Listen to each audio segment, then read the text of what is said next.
So ayun, good morning Aklan. Grabe yung trade ko kagabi.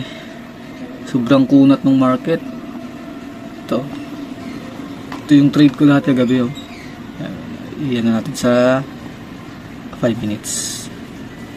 Ito lahat yung trade ko kagabi. Yan, oh, yung blue na yan tsaka pula.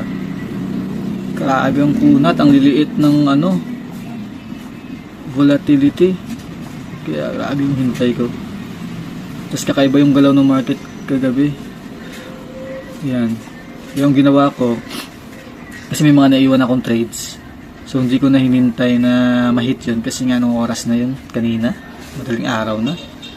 Yung ginawa ko, ayan, sinet ko na lang ng mabuti, pati yung stop loss naka-sit naman yan.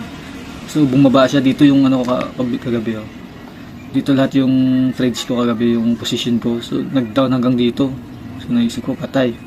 Kailangan ko hintayin to para ma-adjust ko.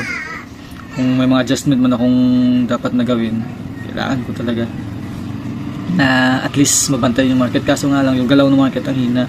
So nagtaka din ako ba't yung volatility ang hina. So nag-check ako sa calendar. Dito, yan, may naman yan. Sarili ng mga calendar yan dito. Yan, ito yung calendar. Pag check ko, yun pala, Labor Day sa US. September 1. So ayun, kaya ang dollar bumaba. Yan, tapos yung galawang hina. Pero dito ako nakapag-set. Saan na ngayon? Dito lahat ako nakapag-set dito. Daming trades yan. Dito banda. Siguro naka-execute ako ng trades 200 plus siguro yun. So ito nga, dito ko siya iniwan kanina. 2 AM na yun kanina. Time check, oh. 5. Ito yung time, oh. 5:51 AM. So kanina 2 AM natulog na lang ako. Tapos dito ko siya iniwan kanina yung price. So ayun, ngayon pagising ko, ito na siya. Yan, ito na siya banda. Ayun na ako. Check. Ito na siya. Ito siya banda. Yan. Tapos yung trades ko, yung take profit ko lahat andito. So nung natulog ako dito siya yung price pa. So ngayon ito na hit naman lahat. So ito na siya. Yan.